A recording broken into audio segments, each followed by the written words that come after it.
I haven't made Nerdfighter notes since the release of Paper Towns. Since 2008, Miami has seen a significant amount of new Nerdfighters, as it found out when Hank played a show at our planetarium last year.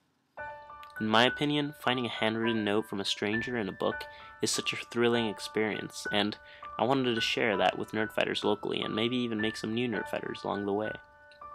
So, I woke up at 6:30 a.m. and started writing some Nerdfighter notes. Most of the first ones were something along the lines of, "If you're reading this, you're probably a Nerdfighter. Don't worry, it's a good thing." And then I explained that, apart from beautiful, hilarious, and inspiring books, John Green makes beautiful, hilarious, and inspiring videos with his brother Hank. I hope someone that knows nothing about Nerdfighteria comes upon one of these index cards and ends up joining the community that changed my life. After I made a few notes, I packed them and headed for the bus stop to wait for the first of 6 buses I would be taking that day. There's quite a lot of waiting involved.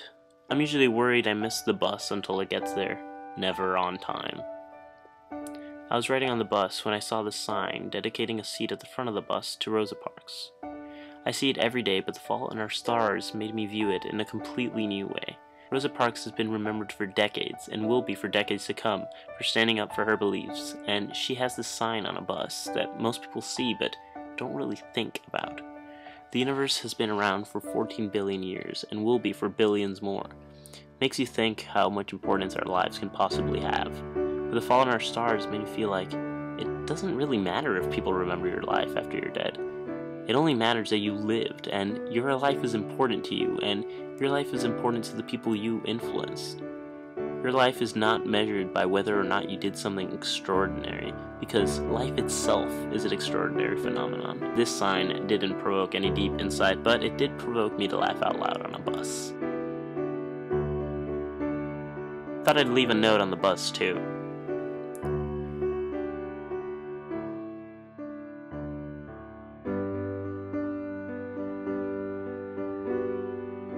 This is what me climbing the stairs to my class looks like. I totally dig these Argyle tiles. This is about as creative as my school gets. It looks like an old bomb shelter. This is a literary magazine of which I am in the poetry staff. My English class is in the library. I decided to write more notes while I wait. This time I wrote a bit more about what an impact Nerdfighteria has made on me. Which clearly made for a bit of a longer note. I still got to class rather early. Then, while I waited for another bus after class, I made even more Nerdfighter notes. It's actually a really great way to pass the time.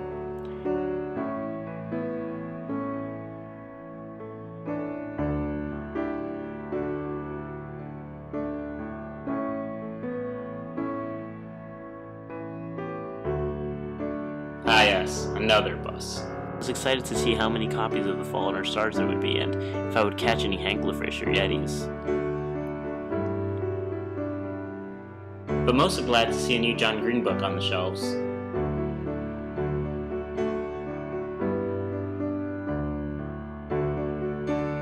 After a couple bus rides, I finally made it to the nearest bookstore, which happened to be a Barnes & Noble. I found this display right by the entrance.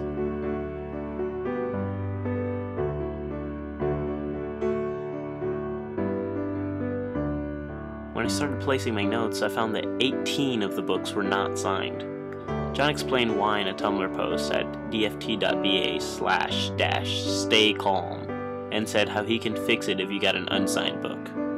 So, I decided to let people know by leaving separate notes about this issue. I went back downstairs to where the copies of The Fault in Our Stars were after making 18 of those notes and started placing them.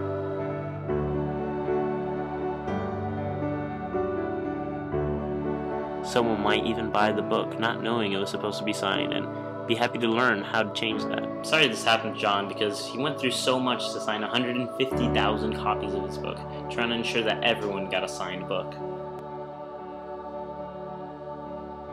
Here are some new things I found in John's previous novels.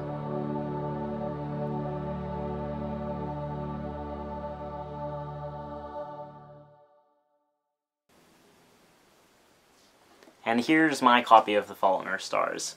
It's not signed because Julian and John actually sent me the book and some of my friends before it came out, and I got it on Christmas Eve, which was the best Christmas present I possibly could have gotten. Seriously. I think I read it in like 5 hours. I actually fell asleep reading it on Christmas Eve, so I woke up Christmas Day and finished it in the morning, which is one of the happiest and saddest mornings I've had.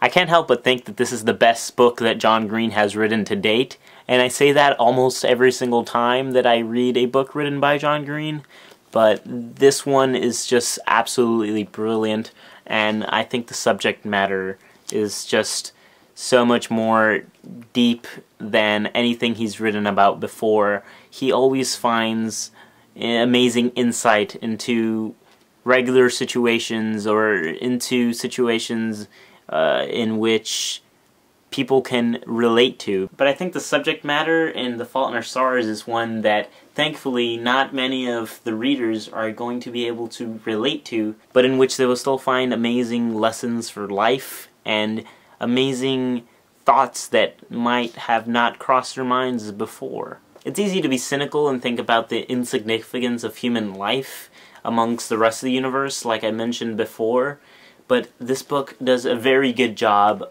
of looking at that cynicism, confronting it, and saying that it doesn't matter that lives are so minuscule compared to the rest of the world, because it matters for the people who know that person, and it matters to that person, and that's all that is important, really. In Paper Towns, a character says something along the lines of, what's the point of living if you don't at least try to do something extraordinary? And I think that a lot of people took that to heart and really believe that there is no point to their life if they didn't accomplish anything that was extraordinary or unusual or some amazing feat.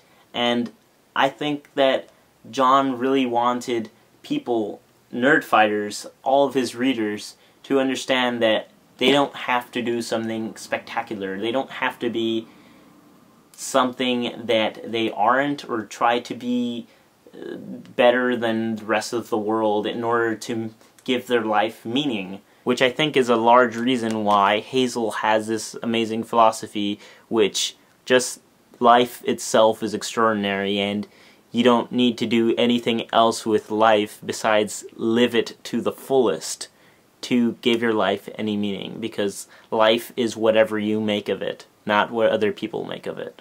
In short, The Fault in Our Stars was an amazing read. It was emotional, it was hilarious, it was absolutely brilliant, and if you haven't gotten it yet, then I strongly recommend you to buy it. There will be links in the down bar to the Amazon webpage, but I also recommend that you try your local bookstore, because I'm sure they will have it there too, and you should support your independent bookstores.